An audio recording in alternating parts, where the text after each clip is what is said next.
አይነት ዜናዎችን ስሰማ ወደ ልብ የሚመጡት በሀገር ውስጥ ያሉ ሰብአዊ መብት ጥሰቶች፣ የሰው መገደሎች ናቸው ትዝ የሚሉ። ከውሻ ነፍስ አነሰብን አይደለ? ለኛ አርሲ ላይ እየተገደሉ ያሉ የኦርቶዶክሳውያን ህይወት ከውሻ ነፍስ ከውሻ አነሰብን አይደለ?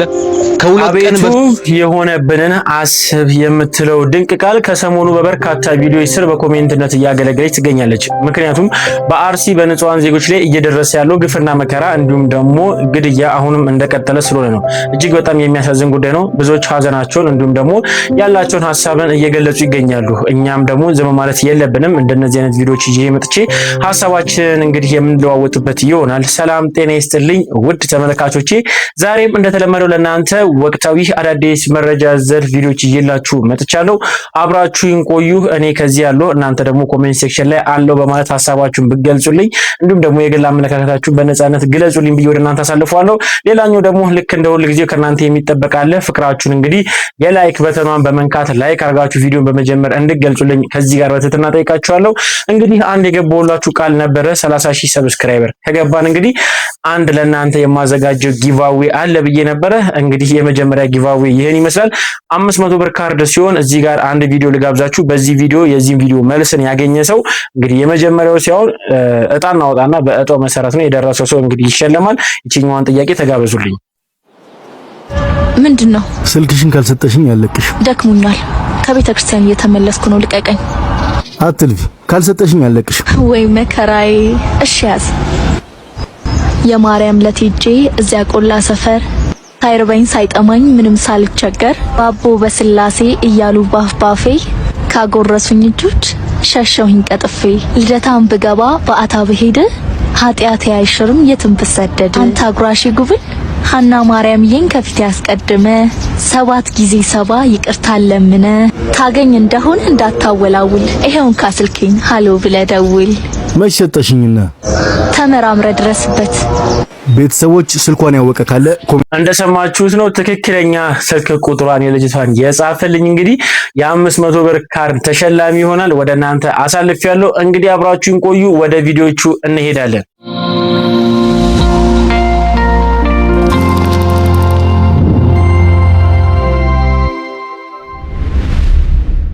ከውሻ ነፍስ አነሰብን አይደለ?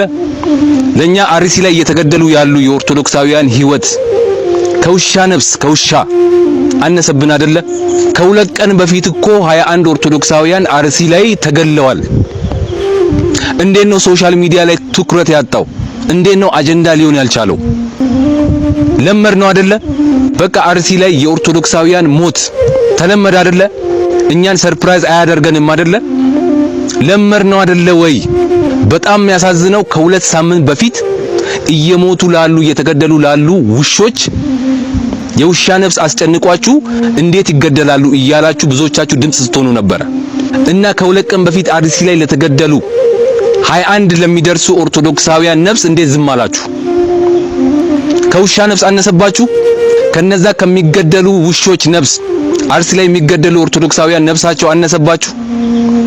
በጣም ነው የሚያሳዝነው። ሶሻል ሚዲያ ላይ የምትገኙ የኮንተንት ክሪኤተሮች ይሄ ስለ ኮንተንት አይደለም። ኮንተንት ምንም ሊሆን ይችላል። ወጣችሁ አርሲ ላይ በየጊዜው እየተገደሉ ላሉ ኦርቶዶክሳውያን ድምጽ ሁኑ። ከሁለት ቀን በፊት 21 ኦርቶዶክሳውያን አርሲ ላይ ተገለዋል። ይሄንን ነገር አልሰማችሁም? ለምንድን ነው ዝም ያላችሁት? በጣም የሚያሳዝነው ሀገራችሁ ኢትዮጵያ ውስጥ ከሁለት ቀን በፊት አርሲ ላይ 21 ኦርቶዶክሳውያን በግፍ ተጨፍጭፈው እናንተ ግን እየዘገባችሁ ያላችሁት ስለ እስራኤልና ስለ ኢራን ውዝግብ ነው። ምን አገባን እኛ ስለ እስራኤልና ስለ ኢራን? የራሷ አሮባት የሰው ታማስላለች። አሁንም ይሄ አሽቃባጭነት ነው። መጀመሪያ ስለ ሀገር ጩ፣ መጀመሪያ ስለ ሀገርሽ ጩሂ። በጣም ነው የሚያሳዝነው። እኔ አሁን ፍትህ ለአርሲ ኦርቶዶክሳውያን ለማለት አልመጣውም። ምክንያቱም በዚህ መንገድ በጣም ብዙ ጊዜ ጠይቀናል። ከሞት ልናስጥላቸው አልቻልንም። ከመገደል ከመጨፍጨፍ ልናስጥላቸው አልቻልንም። ጥያቄ እስከ መች ድረስ ነው የሚመለከተውን አካል የምጠይቀው። እስከ መች ድረስ ነው አርሲ ላይ የሚገኙ የኦርቶዶክስ ተዋሕዶ እምነት ተከታዮች የሚጨፈጨፉት? ይሄንን ቪዲዮ ሰብአዊነት የሚሰማችሁ ሁሉ ሼር፣ ላይክ፣ ሪፖስት ያደረጋችሁ ለሚመለከተው አካል አድርሱልኝ። ንጹህ ደም ፈሰሰ፣ የአቤል ደም ጮኸ፣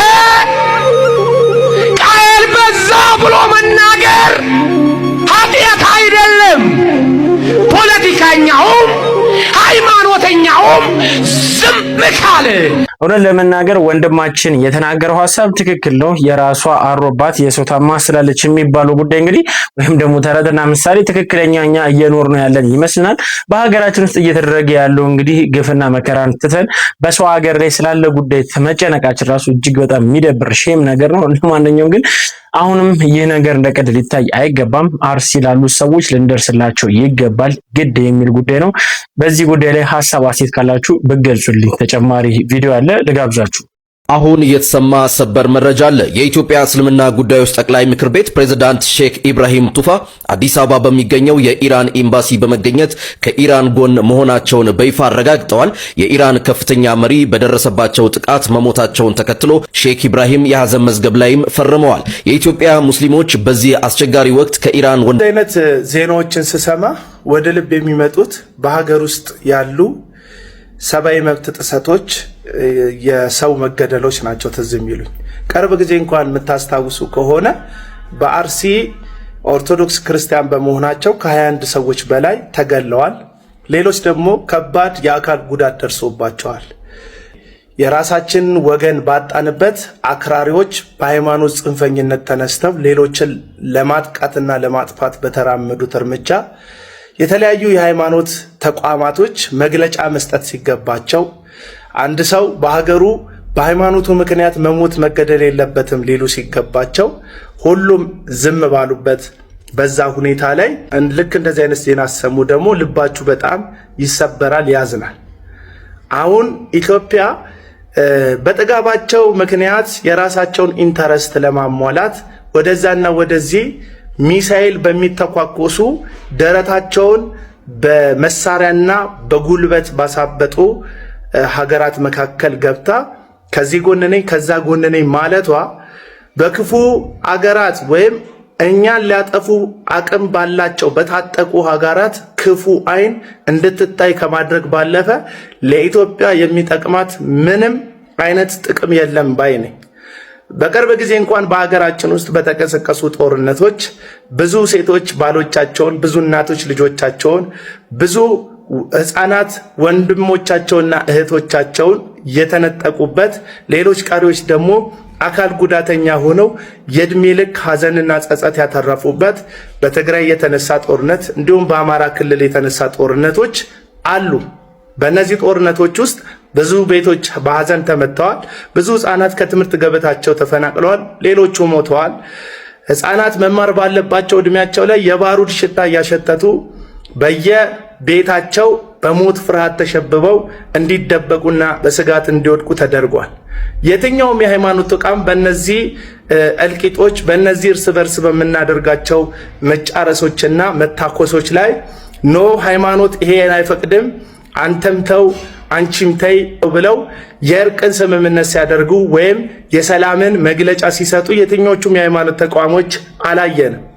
ይህንን ባላየንበት በስጋ የሚዛመድ በኢትዮጵያዊነት የሚካፈልህን ወንድምህን ሐዘን ባልተጋራህበት በዚህ ሁኔታ ላይ በጥጋበኞች መካከል በተፈጠረ ግጭት መሃል ገብተክ ከኢራን ጎን ነኝ፣ ከአሜሪካ ጎን ነኝ፣ ከእስራኤል ጎን ነኝ ማለት ከአትራፊነቱ አጉዳይነቱ ከጥቅሙ ጉዳቱ የሚያመዘን እንደሆነ ነው የሚሰማኝ። እኔ እንደዚህ አይነት ነገሮችን ስሰማ ግብዝ ከመሆን ያለፈ ነገር አይመስለኝም። መቼም እንስማማበታለን። እኔ ይህንን ነገር የማወራው ወንድማችሁ ሃይማኖት አለኝ። ሰብአዊነት ላይ ካልተመሰረተ እምነትህ ግን በጣም አሳዛኝ ነው ብዬ አስባለሁ። ሰብአዊነት ደግሞ አጠገብ ከፈሰሰው ደም ከቆሰለው ቁስል ካዘነ ወንድም የሚነሳ እንጂ ባህር ተሻግሮ በግብዝነት እዛ መንደር ላይ ላለ ሰው ብቻ አዝናለሁ እዚህ መንደር ላለው ሐዘን አይመለከተኝም የሚል ከሆነ እሱ ግብዝነት ነው እና ግብዝነታችንን ብናስተካክል መልካም ነው እላለሁ። መልካም ቀን። ብዙ ጊዜ በተለያየ በሶሻል ሚዲያ ጉዳዮች ላይ እንግዲህ ሐሳቡን በመስጠት የሚታወቀው አቤል አቡነ የተናገረው ንግግር ሰምታችኋል። እውነት ለመናገር ትክክለኛ በቃ አይደል ምንድነው የሚባለው ውሃ የሚያነሳ ሐሳብ ነው ብዬ ነው የማስበው። ምክንያቱም አንዳንድ ጊዜ ምንድነው እኛ ራሱ አመለካከታችን ምንድነው ሐሳባችን ራሱ ግራ ይገባኛል። እዚህ ሀገራችን ውስጥ ያለውን ጉዳይ እንመልከቱ እስቲ።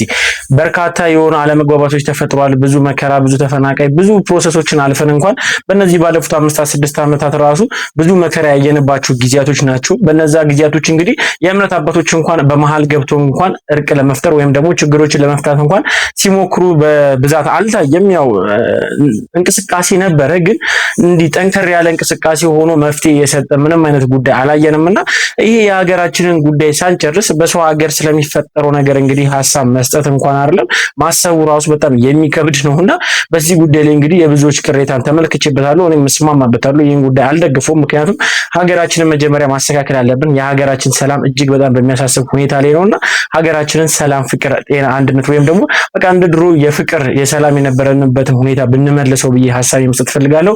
በዚህ ጉዳይ ላይ እስቲ ሀሳብ ካላችሁ ብታጋሩ ወደ እናንተ አሳልፋለሁ። ተጨማሪ ቪዲዮ አለ ልጋብዛችሁ። ስንት ከብት እንዳለ ያየ ነው። ስንት አይነት ከብት ውስጥ አብረን እንደምንኖር እኮ ፖለቲካዊ ነው ጸቡ። በዛ እየተጣሉ ያሉት ለጥቅም ነው፣ ጥቅማቸው ነው። አንተ ምን ቤት ነው? አንተ ዳቦ አረረብህ ችጋራም ተነስተ ዩኒፎርም ታሰፋለህ። እግዚአብሔር አንተ ምን ተነካ እንዴ? እነሱ እኮ ለጥቅም ነው። ሃይማኖታዊ ጉዳይ አይደለም ጸቡ። አንተ እዚህ ተነስተ ምን ደጋፊ ነኝ ትላለህ እንዴ? በሃይማኖት ላይ ዲፔንድ ሆነ እኮ ነው ፖለቲካ የምትደግፈው።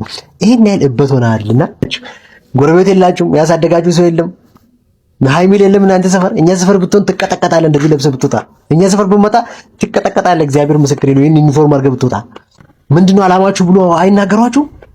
አረ ጉዴ! ስንትበት አለ በመዳ ደግሞ ይፖስታል።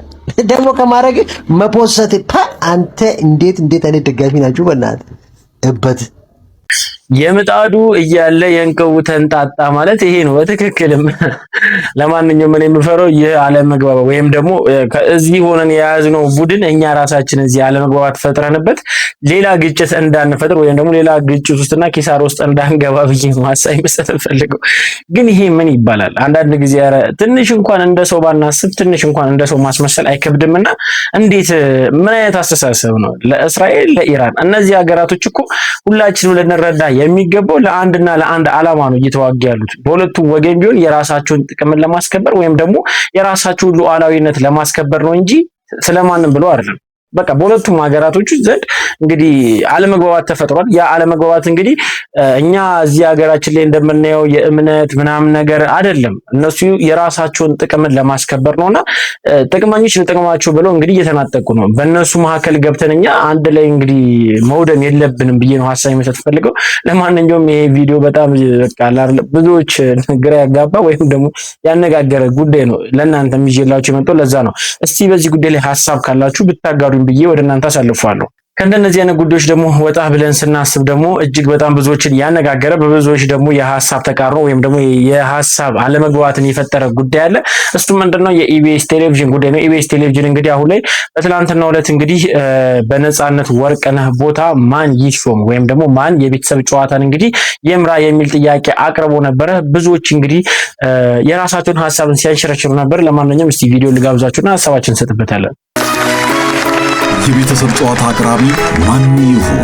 በቅድሚያ የቤተሰብ ጨዋታ ዝግጅት ክፍል በቅርቡ በሞት ለተለየን ለተወዳጁ ነጻነት ወርቅነህ ለበርካታ ዓመታት በቤተሰብ ጨዋታ አቅራቢነት ፕሮግራሙን በተመልካቾች ዘንድ እንደተወደደ እንዲቀጥል ላበረከተው ጉልህ አስተዋጽኦ አክብሮታችንን እየገለጽን ስሙም ሲታወስ እንደሚኖር እናረጋግጣለን። በመሆኑም የምትወዱትና በናፍቆት የምትጠብቁት የቤተሰብ ጨዋታ ዝግጅት አምሮና ደምቆ በቅርቡ ይመለሳል። ታዲያ የጨዋታው አጋፋሪን የመምረጥ ኃላፊነት ለእናንተ ለተመልካቾቹ ተሰጥቷል። የቤተሰብ ጨዋታ አቅራቢ ማን ይሁን? 7696 ላይ ዋይሲ ብለው ምርጫውን ይጠቁሙ።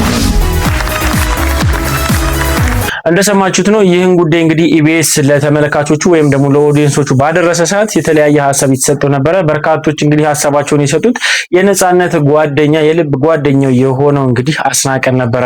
ብዙዎች መሪ ሆኖ ወይም ደግሞ ከዚህ በኋላ ቢቀጥለው ብለው ሀሳባቸውን የሰጡ ያሉት፣ በርካቶች ደግሞ በጣም እጅግ በጣም የሚገርም ምላሽ የሚሰጡ አሉ። አንደኛ የኢቢኤስ አባላትም ራሱ ቢመለመሉ ወይም ደግሞ በዚህ ጉዳይ ላይ እጩ ውስጥ ቢገቡ እንደነ ዮናስ ያሉ አንጋፋ እንግዲህ ጋዜጠኞችም አሉ፣ የተለያዩ በሴቶችም አሉ በኢቢኤስ ላይ ትልልቅ አንጋፋ የሆኑ እንደነ ሉላም ያሉት በርካቶች አሉ። እነሱም ቢገቡበትም ብለው ሐሳባቸውን የሰጡበትም አለ። ሌላኛው ደግሞ እጅግ በጣም የገረመኝ ደግሞ ነፃነት ወርቅነህ እንግዲህ እጅግ በጣም ድንቅ የሆነ ጊዜ በኢቢኤስ በተለይ አሳልፏል በቤተሰብ ጨዋታ። እንዲሁም ደግሞ ያው ከዛም አልፎ በብዙ ስራዎችም ተወዳጅ ነውና ይህ የቤተሰብ ጨዋታ ለሱ ሲባል እንግዲህ መታሰቢያ ተደርጎ ከሱ በኋላ ማንም ሰው ይሄንን ፕሮግራም እንግዲህ ባያቀርበው ወይም ደግሞ ከዚህ በኋላ ባይቀጥልም ብለው ሐሳባቸውን የሰጡም አሉ። ሌላኞቹ ደግሞ እንግዲህ ነፃነትን መተካት የሚችል ማንም የለም ብለው ደግሞ የደመደሙ አሉ። እናንተ ከየትኞቹ ወገኖች ናቸው? ለማንኛውም እስቲ ለእናንተ ማን እጩ መሆን አለበት? ሐሳብ ካላችሁ ኮሜንት ሴክሽን ላይ ብትገልጹልኝ ብዬ ወደ እናንተ አሳልፉኝ። ሌላኛው ጉዳይ ደግሞ ሼህ አላሙዲ እንግዲህ በብዙ መልካም ስራቸው ይታወቃሉ። እንደ ባለ ሀብትነታቸው እንግዲህ በርካታ ድጋፎችን እርዳቶችን ይሰጣሉ። አሁንም እንግዲህ የመልካምነትና እንዲሁም ደግሞ የድጋፍ እንዲሁም ደግሞ በቃ የበጎነት እጃቸውን አሁንም ዘርግተዋል። ብዙዎች ሐሳባቸውን እየሰጡበት ይገኛሉ። ቪዲዮ አለ ልጋብዛችሁ። እንደ ሼሁ አይነት ልበ መልካም የትም አይገኝም። በዛሬው ዕለት ያደረጉት ደግነት እንግዲህ በበርካቶች ዘንድ መነጋገሪያ ሆኗል። እንደምትመለከቱት እንግዲህ በዛሬው ዕለት ለህፃን ብሌን አባት እንግዲህ ለብሌን መታከሚያ ብለው እንግዲህ 4 ሚሊዮን ብር ሼሁ ድጋፍ አድርገዋል። ከድሮ ጀምሮ በመልካምነታቸው የሚታወቁት ሼሁ እንግዲህ አሁንም መልካምነታቸውን ቀጥለዋል። እድሜና ጤና ይስጣቸው።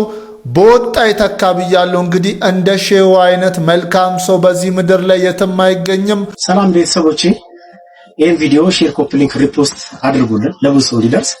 ዛሬ እጅግ በጣም ቃላት መናገር አቅቶኛል። ከምን እንደምጀምረው ማላውቀው፣ ምክንያቱም ያላሰብኩት ነገር ስለሆነልኝ ማለት ነው። በዚህ አጋጣሚ እንግዲህ ሁላችሁም ከጎኔ ሆናችሁ በፌስቡክም በቲክቶክም ስለ ልጄ ተጨንቃችሁ ብዙ ነገር ስትጽፉልኝና ስታግዙኝ የነበራችሁ በሙሉ ላመሰግናችሁ ነው። ዛሬ የበለጠ ደግሞ ከንቲባ አዳነች አቤቤ ቤት ድረስ መጥተው ብሌንን ጎብኝተውልኛል። እጅግ በጣም ደስ ብሎኛል። እሳቸውንም ከልብ ነው የማመሰግነው። የሕክምና መሐመድ ሁሴን አሊ አልሐሙዲን ከልብ አመሰግናለሁ። 4 ሚሊዮን ብር አስገብተውልኛል። እሳቸውንም ላመሰግን ፈልጋለሁ። እንግዲህ የበለጠውን ደግሞ እግዚአብሔር አዋቂ ነው። እሷም ደግሞ እንደ እህቷ ቆማ ታከማድና እግዚአብሔርን ቆማ የምታመሰግንበትን ቅርብ ይሆናል ብዬ አስባለሁ። ሁላችሁም በጸሎታችሁ አስቡ። እግዚአብሔር መልካም ነው። ሁሉንም እግዚአብሔር መልካም ነገር ያደርጋል። የዚች ልጅ ጉዳይ የኔ ጉዳይ ነው ብላችሁ ሁላችሁም ከጎኔ የነበራችሁ ጸሎታችሁ አይለየን። ኖራችሁ የነበራችሁ የመንግስት አካላቱ እንዲሁም ግለሰቦች በሙሉ ከጎን ሆናችሁ እየደወላችሁ አይዞ በርታ ጠንክር ስትሉ ለነበረ ሁሉ ልባዊ ምስጋና ከፍ ያለ ነው። እግዚአብሔር ነገሮችን ያሳካልን። ወዳችኋለሁ። ሼር፣ ኮፒ ሊንክ፣ ሪፖስት አድርጋችሁ ለብዙ ሰው አድርሱልኝ። እውነት ለመናገር የከተማዋ ከንቲባ አዳነች አቤቤ በተገኘችበት እንግዲህ የ4 ሚሊዮን ብር ድጋፍ ተደርጎላቸዋል። ሌላኛው ደግሞ ሙሉ የሕክምና ወጪያቸውን ደግሞ ሼህ አላሙዲን እንግዲህ እንደሚሸፍኑላቸውም እንግዲህ ቃል እንደገቡ መረጃ ወጥቷል። እጅግ በጣም ደስ የሚል ነው። ይህ ነው ኢትዮጵያዊነት ብዬ አስባለሁ። መደጋገፍ፣ መረዳዳት፣ መቻቻል እንዲሁም ደግሞ አብሮ መኖር ስለሆነ ይህ ባህላችን ቢቀጥል ከሚሉ ሰዎች መካከል አንዱ ነኝና እናንተስ ምን ይመስላችኋል? ሐሳባችሁን ስጡበት። ሌላኛው ደግሞ የሰሞኑ መነጋገሪያ የሆነው ባለቤቱ ዘይት የፈላ ዘይት እንግዲህ የደፋችበት አንድ ወንድ አለ። እጅግ በጣም ብዙዎች ሐሳባቸውን እየሰጡበት ይገኛሉ። ነገር ግን እንግዲህ ከልጁ ጋር ተያይዞ አንድ ቪዲዮ ወጥቶ ብዙዎች እንግዲህ ቅሬታቸውን እያሰቡበት ይገኛሉ። ቪዲዮ ልጋብዛችሁና ሐሳባችሁን እንሰጥበታለን። ኢየሱስ ክርስቶስ የአላህ ነብይ ነው እንጂ አምላክ አይደለም። ኢየሱስንም አላህንም አስቀይመህ የፈጠነ ኃጢአትህ ሲደርስ በሚስት በኩል ነው የሚደርስ። የፈላ ዘይት እላዩ ላይ ደፍታበት እጥብ አረገችው። ሲኦል ምን እንደሚመስል ነው አሁን በቀላሉ ፈጣሪም አላህ የሚያሳዩት። አሁን ለጊዜው ምድር ላይ ይሰቃያል፣ ወደ ሰማይ ቤት ደግሞ ሲሄድ ዘላለሙን በዚህ እንደሚቃጠል ነው ምልክት ያሳዩት። ይገባሃል ባይ ነኝ። በሃይማኖት ነው አንተ የምትቀልደው፣ በሚስት በኩል ነው ኃጢአት የደረሰው። ደግ ያረገች ኢዲየት ዘይት የተደፋበት እንግዲህ ግለሰብ ከዚህ በፊት እንግዲህ በተለያየ ሶሻል ሚዲያ ላይ የሚያጋራቸው ምስሎች እና ተንቀሳቃሽ ቪዲዮዎች ነበሩ እና ከዛ ጋር ተያይዞ እቺ ቪዲዮ እንግዲህ አጋርቶ ነበረ። በዚህ የተነሳ እንኳንም ዘይቱ ተደፋበት ፈጣሪ እንግዲህ የልብን ክፋት አይቶ እንግዲህ በሚስት እንግዲህ ምላሹን ሰጥቷል ብለው ማሰባቸውን ይሰጡበት ይገኛሉ። እናንተስ ምን ትላላችሁ? ይህ የፈጣሪ ቁጣ ነው ወይስ በባልና በሚስት መካከል ያለ አለመግባባት ነው? ሐሳባችሁን ብትሰጡኝ በዚህ ጉዳይ ላይ እንግዲህ ከእናንተ የምጠብቀው ሐሳብ አለና ሐሳባችሁን ብታጋሩኝ ብዬ ወደ እናንተ አሳልፉኝ። በዚህኛው ሳምንት እንግዲህ ሌላኛው መነጋገሪያ የነበረችው አርቲስት መስከረም አበራ እንግዲህ የብዙዎች እንግዲህ አድናቆትን ፍቅርን የምታገኝ ትልቅ በብዙ ዘንድ ተቀባይነት ያገኝ ትልቅ አንጋፋ አርቲስት ነችና ደስ የሚል ሳምንት አሳልፋለች። የልጇ የክርስትና በዓል ወይም ደግሞ የክርስትና ቀን ነበረ። ከዛ ጋር ተያይዞ እንግዲህ ፕሮግራሟን እንግዲህ በተለያዩ ሶሻል ሚዲያ አጋርታ ነበረ። ብዙዎችም እንግዲህ ደስታቸውን እየገለጹ ይገኛሉ። ቪዲዮ ልጋብዛችሁና ሐሳባችን ሰጥተን እናልፍበታለን።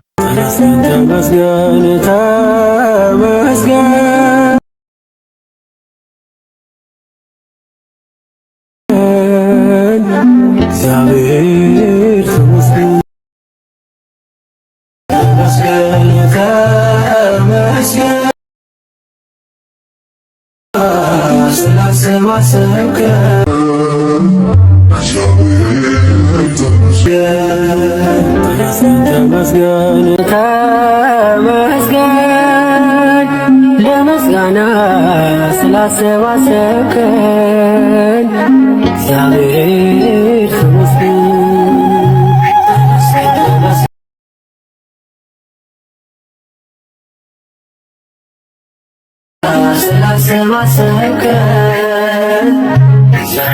የመስከረም አበራ እንግዲህ የልጇ ክርስትና እንግዲህ በዚህ ሳምንት እንደመከናወኑ ብዙዎች ሐሳባቸውን እየሰጡ ይገኛሉ። እኔ ከዚህ ጋር እንኳን ደስ አለሽ ልጅሽን እንግዲህ በጸጋ በሞገስ ፈጣሪ ጠብቆ ከክፉ ነገር ሁሉ ያሳድግልሽ ማለት እፈልጋለሁ። እናንተስ ሐሳብና እንዲሁም ደግሞ መልካም ምኞት ካላችሁ ብታጋሩኝ ኮሜንት ሴክሽን ላይ ወደ እናንተ አሳልፋለሁ። ተጨማሪ ቪዲዮ አለ ተጋበዙልኝ። ተክተክ እጠቀማለሁ፣ ቲክቶክ እጠቀማለሁ። ከዛ እሱ ላይ ስለ ትዳር ሲያወሩ ሰማሁ። እሺ ከዛ እሱን ሲያወሩ ሰምቼ ስልካቸውን አነሳውኝና ደወልኩላቸው። ደውዬላቸው እሺ አሉ። ተነጋግረን ጨረስን። ከዛ በኋላ ለመጀመሪያ 2500 አስገብልኛል። ምን እንደሆነ የተደረገው ከልጁን ጋር የምታወሪው ትዳር የሚፈልገው ልጅ ጋር የምታወሪው እፈልጋለሁ ብለሽ ልካሽ ማለት ነው። አዎ ከዛ የምታየው ልጁን 2500 ብር ላኪልኝ ሲሉኝ እሺ ብዬ በባንክ ቤት ላኩኝ። ከላኩኝ በኋላ ልኬለቴ ካለቀ በኋላ እንደገና 73,000 ብር 600 ላኪልኝ አለኝ። ለምኑ? ለሰርጉ ማዘጋጃ አለኝ። ቆይ መጀመሪያ አንቺ ወንዱን መረጥሽ? ፎቶ ልኮልኝ አይቼዋለሁ። ፎቶ አለሽ? አለኝ። ኧረ ልታገቢው የነበረው? አዎ።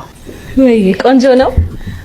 አዎ ምንም አይለው ነበር ሊበላ 2500 ብር አረከሰም ልጁ። እንዴት አይነት ዕቃ ነው የገዙት? አሁን ዕቃዬን ተበላው ነው የሚሉት እርሱ። እኔ እኮ መበላቱና ነውሩ አንሶ በአደባባይ መውጣቱ ደግሞ ቬሎ ተለብሶ ግርም ነው የሚለኝ። ልጁ ያሉት መቼም አዶን ነው ምን አይነት ልጅ ሊያገኙ እንደሚችሉ አላውቅም። ወይ ለሱ ዋሽተውት ይሆናል። እንኳንም አልተደረገ ሰርኩ ዲዛስተር ነበር የሚሆነው። ተናንቃችሁ በኋላ ሌላ ቲክቶክ ታሪክ ነበር የሚሆነው። ትልልቅ እርሶ ትልቅ ሰው ነው ታውቅ ትልቅ ሰው ነው። ይሄ ትልቅ ትልቅ ሰው ነው። በጣም ትልቅ ሰው ነው። እጅግ እና የሆነ ነገር መቼም ማህበራዊ አቋም የሆነ ሶሻል የሆነ ስታንድ አለውት። በቃ የከሌ ጎረቤት ነውት፣ የነከሊት ድር አባል ነውት፣ የከሌ እንደዚህ ነውት፣ የእንትና እናትም ነውት። እርግጠኛ ነኝ አሁን ቅርብ ማለት ደብሮት ሊሆን ይችላል። ሎንሊነስ ነገር ነው እንጂ ባልበም እንዲያርገው 2500 ሰጥተው ሊያፍሱ ጩጬ ልጅ እንጂ ይሄን ሁሉ እርግፍ አድርገው ትተው አሁን ያለውን ማህበራዊ አቋሙን በቃ ከሌ መባሉን ትተው ምን ቢያገኙ ነው ግን እንደዚህ ነው የሚቀሉት? መተው የገዛው ተቃጠፋብኝ ምናምን ግን ሲጀመር ይሄ ኢሹ ነው። እንደኛ ኢትዮጵያውያን እኮ ነን። የራሳችን ነገር እኮ አለን እንዴ። ምን ነው አቀልሎት እርሶ እንደዚህ የቬሎ ማስጠላት ደግሞ በዛ ላይ አሁን ሾው መሆኑ ነው እኮ ተከፍሎት ከሆነ መቼም እርሶ ሙሽራ መስሎ የሰሩት ኢንተርቪው ያው ዩቲዩበሮቹ በአብዛኛው ዶክመንተሪ ስለምትሰሩ ሰው እየከፈላችሁ ትወና ስለምትሰሩ የትወና ታሪክ ከሆነ አያምርም፣ አልተተወነም በደንብ ያምራል በጣም ልጁ ምናምን ትልቅ ሰው ወጥቶ የ60 ምናምን ሴትዮ ወጥቶ ባለፈው ጡት መያዣና የሆነ ነገር አድርገው ጡቴ ራሱ ገና አልወደቀም ምናምን እንዴ እና ምን ይሁን ሳታችሁ ምን ነው ሰፈር ውስጥ እትዬ ምን ነው ሰው እንጣ እንዴ ታናናሾቻችን ቀዳ ብለው የሚያዩት ሴቶች ይውጡ እንዴ ሞዴሎቻቸው እብዶ ነው ሮል ሞዴል አድርገው የሚወስዷቸው ትልልቆቹ ሰዎች ቦታችሁ ላይ ስላልተገኛችሁ እኮ ስንት ሰው ሞዴል መሆን የሚችል ሰው ነው ታው እነሱ ቁጭ ብለው ባህልየው ጠፋብሽ ምናምን ቅብርጥስዬ አቀራቢዎቹም ኃላፊነት ይጎደላችሁ የምታቀርቡት ሳይታወቅም የምትሰጡት ጀስቲፊኬሽን በጣም ሰውን ሞኝ የሚያስመስል እናንተ ብቻ የምታውቁት ህዝብ አያውቅም ሁሉም ሰው የሶሻል ሚዲያ የራሱ እንትን አለው ማህበራዊ ሜንስትሪም ቲቪ ሚዲያ ላይ ነው የእንግዳ ስታንዳርድ የሚጠበቀው ሶሻል ሚዲያ ግን ፍሪ ነው ፍሪና ብልግና ሶሻል ሚዲያ ብልግና ነው ለመባለቅ ስለፈለገን መጣን ኮን ፋይን ለማጥፋት የሆነ ነገር ለማበላሸት መጣን ኮን ፋይን ሶሻል ሚዲያን አመጸዳድቆ ለራሳችሁ ድሬስ እንደዚህ በልካችሁ መስፋት መሞከር ግን ትክክል አይደለም ስንት ቁም ነገር ቢወራበት ነው ሶሻል ሚዲያ ስንት ነገር ሼር የሚደረግ ነው እንደው ሳት ብላችሁ አንዳንዶቹ ነው ጫገሮቹን ብታዩስ እኛም ሀገር ስንት ጨዋ ዩቲዩብ ቻናሎች አሉ እነሱን ብታዩስ ማብራሪያችሁ ያስጠላኛል አንዳንድ ዩቲዩበሮች ጋብዟችሁና ይሄ እንቅልፍ የማይወስዳችሁን ነገር የሰራችሁትን ፋውል የ6 ዓመት ልጅ በአባቷ ደፈራት ማለት ተብሎ እዚህ ጋር ይነካኝ ማለት እያለች ያቀረብናችኋት ልጅ እንቅልፍ ሲከለክላችሁ ሲጸጥታችሁ አንድ ዩቲዩበር ጋር ደውላችሁ እንግዳ አድርገኝ ትሉትና ለማብራራት ትሞክራላችሁ ጉዳያችሁ ነው ውርደታችሁን በሰው ልክ ለመስፋት በልክ ስፋው ወንድሜ በእኛ ልክ አልንሰፋው ሶሻል ሚዲያ ባህሪው ነው ምናምን እርሶ ግን ይደበቁ እንደው ማስጠላቱ እንደው ካጠፋብኝ ምናምን ልጅ በቃ ገዝተው በ2500 አይተው ዋጋ እንዴ ገምተው ነው ምን ይላል ሰመረ ባሪያው መልካም እንዲሁም ደግሞ ሀገርን ሊገነባ የሚችል እንዲሁም ደግሞ ለሀገር ጥሩ የሆኑትን ሐሳቦችን እንግዲህ በማጋራት ይታወቃል ይሄም ትክክል ይመስለኛልና በሰመረ ባሪያው ሐሳብ ካላችሁ ሐሳባችሁ ስጡበት ቤተሰቦች ለዛሬ ይዤላችሁ የመጣችሁ ቪዲዮዎች እኚህን ይመስላሉ እስካሁን ድረስ አብራችሁኝ ስለቆያችሁ ከልብ አመሰግናለሁ በቀጣይ ቪዲዮ እስክንገናኝ ድረስ ሰላም ቆዩልኝ እወዳችኋለሁ